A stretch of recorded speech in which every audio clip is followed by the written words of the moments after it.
Hello there YouTube, my name's Chuggy and today I am playing some Battlefield 3, playing some Conquest on Grand Bazar, and today guys, it is question time part 26. Yet again guys, you have submitted yet more fantastic questions, and yet again as it so happens I'm playing Conquest on Grand Bazar. I swear guys, I have no idea where all these games from Grand Bazar have come from, but this game's pretty nice, a lot of aggressive recon in this, and I started using the SV98 recently. I must admit I've never really got on with it as a rifle, but it seems to be clicking with me at the minute, which is nice. So you see a lot of pretty up close and personal shots, and all in all in terms of kill death it's a pretty decent game. And there's some objective play and stuff in there as well. So hopefully interesting gameplays for you guys. But the star of this series is your questions, and I've got another 21 of your superb questions to get through this week. If you have a question you would like me to answer next question time, all you have to do is pop it in the comment section below, and I'll get to answering it next time.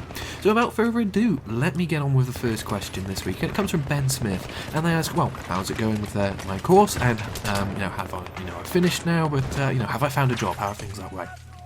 Well, yeah, I did find a job. I must admit, I've been very, very lucky with the job market and things. It's pretty tough. We're in recession. Well, we're not in recession. We're nearly in recession. Very just missing that here in the UK and Europe. Economically, it's a bit of a rough time, but I was able to walk straight into a job leaving university. And the reason for that was, as part of my degree, I did a year out in industry, and that company invited me back straight away. So I had a job even before I went into my third year. So yeah, I do have a job. I am very, very lucky to have a job, and I do appreciate that a lot. So yeah, all going well, doing some very amazing work, very interesting work with a lot of responsibility, and that has prompted a few commentaries for me as of late, so on the kind of stuff I've been experiencing there. So yeah, all going well. Thank you very much for the question, Ben. Lovely question there. Next question comes from Nicholas Alexis Webb, and they ask, seeing as Metal Gear Solid is my favourite gaming series, which of the four main games is what I consider to be the best? It's a very tricky question. Metal Gear Solid, the first in the Solid series, as it were, will always hold a special place in my heart, because that was the first game I really played and connected with on multiple levels. But I've got to say, out of the games, bit from 1 to 4, I'd have to say that 3 is the best overall. The story was amazing, the gameplay was well developed. It was like playing a James Bond game, which, it's funny, I know Hideo Kojima has said many times he's found it really funny that a game he's put together is being regarded up there with James Bond and stuff, and he still can't quite get over that fact. But anyway, yeah, I'd say 3 is, of all of them, is the best. Not to say that 2 or 4 are bad at all, but when you've got the Metal Gear Solid series as in general, very high standards, and 3 I think just top the bar in that regard. So yeah, 3 for me. Thank you very much, Nicholas, for the great question. Next question comes from HKA96, and they ask, do I think that the PlayStation 4 will still use the same PlayStation Network accounts and IDs, you'll keep your trophies and that kind of thing? I certainly hope so. I think it would be silly if Sony threw away the PSN as it is now. A lot of people have put a lot of time into their trophies, their PSN IDs, all that kind of stuff, and I do think it'd be a real shame if it were to go. So I certainly hope that we do not lose our IDs and stuff. I certainly think it'd be a very silly decision if Sony made that. So hopefully, yes, we will keep our IDs and it will use the same network. Fingers crossed. Thank you, HK, for the question.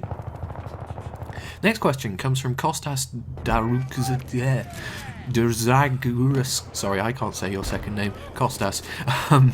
And they say, since I like the Metal Gear series games out of all, because of multiple levels and all this kind of thing, as I mentioned last time, what do I think of the Mass Effect series? Great question. I really enjoyed playing Mass Effect, in particular 2. So, being a PlayStation person, Mass Effect 2 was my first entry into the game, and I very much enjoyed that. Played it through several times to see the the subtle differences in actions and all this kind of stuff. I must admit though that, not out of the game's fault, but just how things happened, 3 kind of ruined it for me. I won't give away spoilers, but we all know if we've played it how it all ends out, and I was hoping for not a different ending, but it just didn't give me closure. And even I haven't so much so that I haven't actually gone back to finish the game once they've released the DLC. I felt so, I wouldn't say disgusted, but you know, I just lost all interest, I guess. I don't know. Anyway, yes, in short, Mass Effect, I really do, or did enjoy playing it, but as things happen with 3, not so keen at this point. So Costas, and I apologies, I can't say your second name, thank you very much for the question. Next question, or two questions really, comes from Dr. BCD PS3 and is also echoed by Adam Ridley. And they ask, well, by the time I read this, the PlayStation 4 will have been announced. What do I think of it? And Dr. BCD PS3 goes on to ask, are Matt and Tom related? They are, they're brothers. I think I've mentioned that before, I forget, but yeah, they're brothers, that's why they're so alike, I guess. Or not, I think Tom would probably take exception to me saying that. Now Matt's going to get rather annoyed at me mentioning Tom before him. Oh god, I'm digging a hole, hypothetically here. Never mind, I'll get on to the other part of the question, the PlayStation 4, what do I think of it? Quite a piece of kit. So I did mention beforehand to keep an eye out for two key things: processor architecture and the amount of RAM, and Sony have delivered, quite literally. So first of all, they're moving to an x86 architecture. Now I could go into the technical ins and outs of why this is important and why it's not, but I won't for sake of time, and also, you know, it's not the world's most interesting topic. So what I will say is this, it's the equivalent of changing from, like, unleaded to diesel or something like that. At the minute, the PlayStation is powered by a power-based processor, and they're moving to the x86-based processor family. So there's no real difference as far as you'd be concerned. You know, it's just different ways of making the same thing happen. But x86 is a little easier to develop for because more things use it. So and it's, well, similar to a PC. Well, it is a PC architecture typically. So it should be interesting to see. It's a x86 64 processor, so 64-bit capable, and yeah, we'll have to wait and see what developers do with it. So that's the first thing. It does mean, actually, I should probably mention that all PlayStation games to this point will not be backwards compatible on the device, unless they chuck in a power chip just for full compatibility's sake, say. But what was I saying? Backwards compatibility. Yeah, it won't be backwards compatible unless they throw in an actual processor in there to do that. But we can stream our games and stuff online, previous games, so that should hopefully make up for that missing section of our games there. So yeah, that's the first big thing. Second thing, RAM, 8GB of DDR5. That is impeccable choice. So 8GB, lovely amount of RAM to work with for the developers. That is DDR5, which is pretty damn quick. Yeah, that is excellent news. So really, to wrap up the question, I guess, without awking on about all the various little things that they announced. Yes, very, very, very impressed by what Sony announced. Very encouraged by it. Built-in live streaming and all this kind of stuff. Zomig, you know, if there's an easy way of getting that stuff off the console and onto a PC so I can edit it, as I do now, Sony, thank you so much. I think they've stolen a real march there. I think Microsoft's going to have an interesting tricky time to try and top that with their next console. So yeah, very impressed by the PS4, very impressed indeed. Processor change is massive, and perhaps I'll go into it, why that is so important another day. I digress. Anyway, thank you very much, guys, for your great questions. Next question comes from Liz Soul, and they ask, have I seen the new PlayStation 4 Controller? And if so, what do I think of it? Well, as you can probably guess, yes, I have seen it. And it's interesting. So, you know, it's a slightly different shape. It's a little daintier, I think, just by looking at it. Well, I guess until I get one in my hands, I'll be able to say. But there's a lot of nice little touches and tweaks to it. So, for example, the analog sticks, they're slightly recessed in now, so like your thumb will actually sit on the stick. The triggers are proper triggers now. You know, they're instead of, say, on the DualShock 3 where they carry on in sort of a semicircular ellipse, they carry on the new triggers, they actually sort of bend backwards a bit, so it's a bit more trigger-like, which is nice. You've got sort of the move sensor thing built into the controller now, so no extra peripheral potentially there.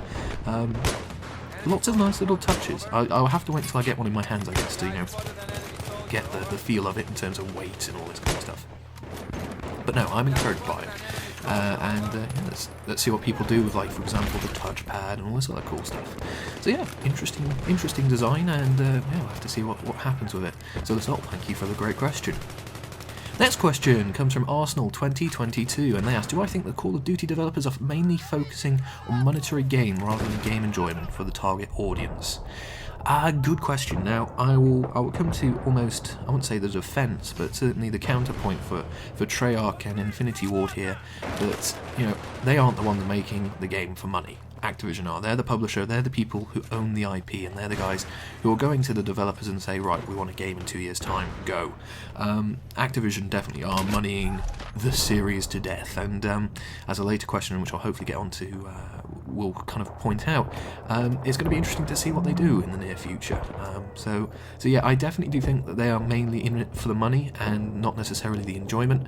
I did get Black Ops 2 for Christmas. I kid you not, I maybe played 30 minutes of it and I got bored. It's literally just hasn't changed. I was really expecting it to at least be a bit different, set in the future and whatnot, but it's really not. So yeah, I do think Call of Duty is now just a cash cow, and that's a pity really, because Call of Duty 4 was one of the finest first-person shooters about, and now it's just a shame that's been hacked to bits, or at least on PS3 anyway. The number of lobbies I've joined, sort of, maybe in the last few months, just to give the game a go, and they've been low gravity or God only knows what else. I digress. Anyway, so yeah, Call of Duty cash cow, which is disappointing. So thank you, Arsenal, for the great question. Next question comes from Adel El Sayed. I hope I said that right. Blimey, messing up people's names. Apologies, guys. They ask, what do I think of Jacques Villeneuve as a Formula 1 driver? Good question. Now, the thing with Jacques Villeneuve, and I have to be a little careful, I guess, with my words here, is he has the same problem that Damon Hill had, which is he had to step out of the shadow of his father in terms of, he had the same name, that means there'll be an expectation. I guess you could say the same is very true of Bruno Senna, even though he's a nephew rather than a son.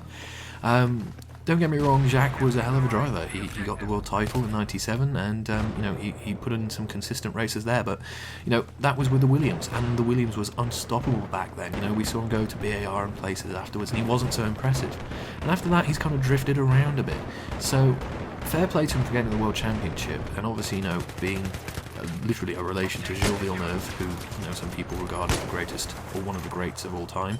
That is a heck of a challenge to live up to. So yeah, I respect him. He got the world title. You got to give him credit for that. But he doesn't really seem to have done much since then, or at least he hasn't been on my radar anyway. So yeah, good driver. He got the title. Has he done much since then? Not particularly. Adele, thank you very much for the question. Hopefully that answers that for you. Next question comes from Flippy Floppy Fail. That's Matt from the squad, who you can see actually playing in this squad right now. He asks, Chuggy, do I think it's fair that some people go to uni and get degrees, look down on those who don't have degrees? Good question, and you want to know something? I don't think it is fair. There are some vocations, some jobs where having a degree is completely pointless. And I'm going to go on a bit of a rant now, and this is mainly going to be UK related, so my apologies to everyone else, but I think the way that the education system is at the minute in the UK is completely and utterly fundamentally flawed. It's a complete joke. I was part of, if you will, the generation where you go to college, you finish secondary school, you go to college, you go to sixth form, you go to wherever, and you go to university. That was the system. You have to do those steps, and everyone was forced to do that. And it's just not right, it just isn't the way to do it. You get people doing degrees which, there aren't jobs for, they aren't useful to do other jobs, for instance, and you rack up this massive debt, you can't get a job, and all you are really doing is putting a massive financial burden on yourself for later on. But the thing is, with a degree, it literally opens doors in terms of, if you have that piece of paper, you can get a job. I could have taught myself to program, for instance, no problem at all, but because I've got a degree saying that I can program, I can apply for jobs, whereas if I was self-taught, it would be a heck of a lot harder to get a job. And with that, there becomes some snottiness, and it's just, not on really. I reckon I'd be able to do the job I'm doing right now without my university education. I reckon if I'd self-taught myself, and had the resources to do that, and the ability to do that, I would have been in the exact same position at this point in time. But literally, it's just that piece of paper which makes me different, makes me special, and as a result, it opens doors, and yeah, it's a pain in the ass, and some people do get very snobby about it, and I don't think it's fair at all. So yeah, to answer the question, I don't see why anyone should look down on someone just because they have a university degree or not. You know, it's just a piece of paper at the end of the day. It just says that someone has validated that you have done something. Likewise, you can get a piece of paper saying that you've made toast in the morning. That doesn't mean you're any more qualified than someone who doesn't have a piece of paper, if you get my meaning. Yeah. I digress. Again, I could go on a rant for this, but there we go. I just realised I've just said I digress, and I think I've got a question about me saying I digress. We'll see if I get to that. Anyway, so yeah, to answer your question, Matt, no, I think it's unacceptable to look down on anyone for any reason, to be honest, unless they have done something which is, you know, they've made a choice which is debatable, let's say. Your choice of education is not debatable. It's what you want to do, and I think that, degree or not, you should have the same opportunities. If you're capable to do the job, you should be given the same chance. A piece of paper shouldn't. There we go, I'll digress to that. Thank you very much, Matt, for the great question. Certainly a talking point, and plenty more to talk about on that subject as well. There we go. So, with that, next question comes from Sneaky Dragon 22, and they ask, have I ever played the Pokemon games, and if I have, what is my favourite? I'm going to have to go with the nostalgia vote on this one. The first Pokemon game I played was by far and away my favourite, and that was Pokemon Yellow. Back in, blimey, 1998, something like that. No, a little bit earlier than that, 96, 7, I forget. I was young, I had a big, one of the big old school grey brick Game Boys, and I played the hell out of that game so much. It's kind of sad. I saw on the internet that apparently the cartridges, which the old Game Boy games used to come in, the batteries will have run out by now, so if you haven't played them in a few years, you'll have lost your save data and stuff, which is sad, but I've got so many fond memories of playing that game, and, you know, finding Mewtwo and stuff. Yeah, memories. So that's my favourite. Sneaky Dragon, thank you for the question. Pokemon Yellow for the win. Next question comes from Jordan Arthur, and they say that they're a noob at Battlefield 3, so can I give them my top tip? Sure, the best piece of advice I can give you is to read and, you know, act on the battlefield, in terms of, if you're playing Conquest, if you're playing Rush, try and understand where the enemy are and try and outplay them. So, you know, if you see that they're all, say, running Engineer, you should have an advantage playing Assault, in terms of you can kill them, they can't give themselves health, etc. If they're all over at the A flag, I can go and take C, etc. You just got to look at what's going on around you and then make a rational choice.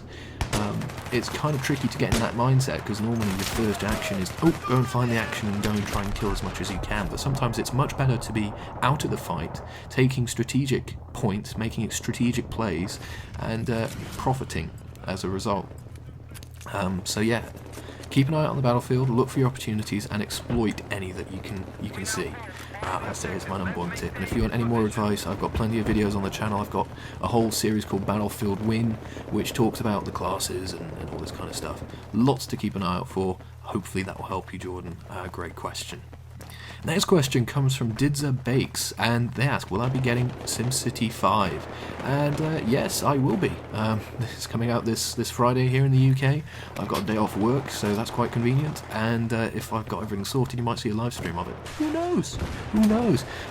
So yeah, I will be. Thank you for the question, Didza. Good question. Next question comes from Maverick SASR, and they ask, what are my thoughts on Crysis 3?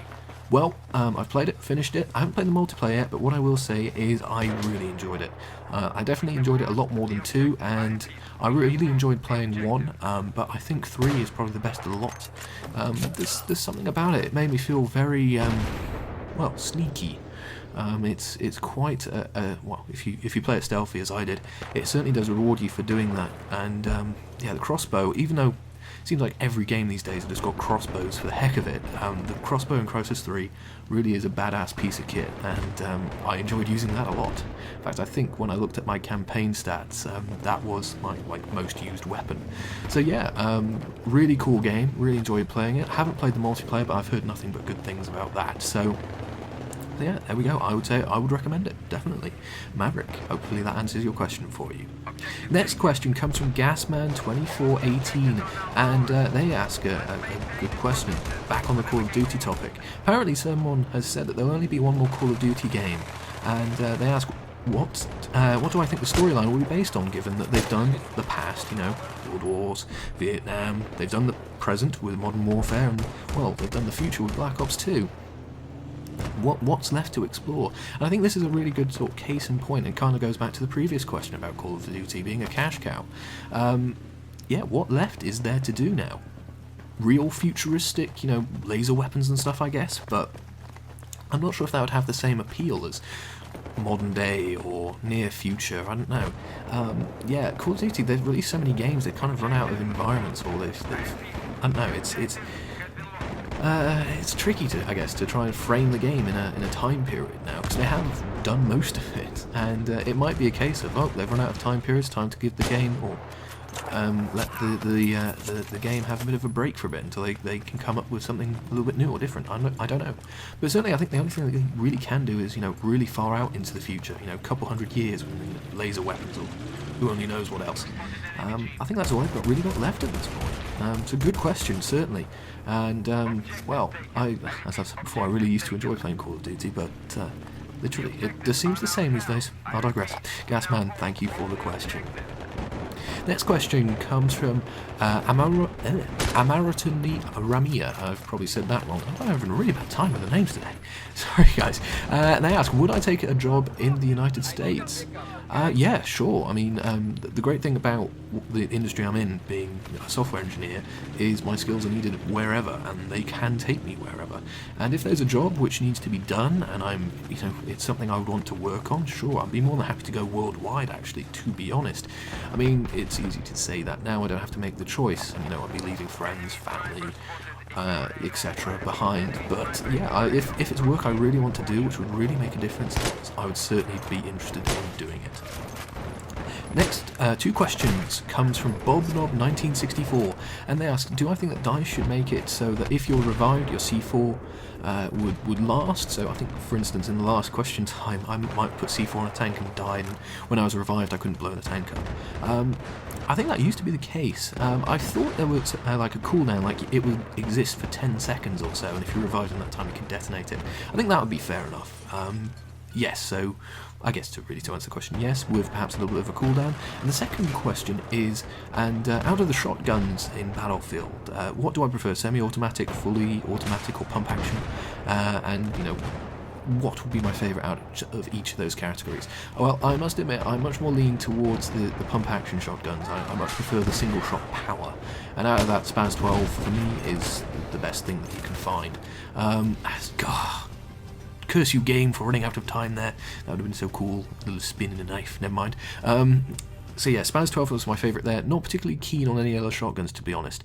Now, the USAS 12 had kind of a bit of a reputation from when it had the frag days, so hardly anyone touches that.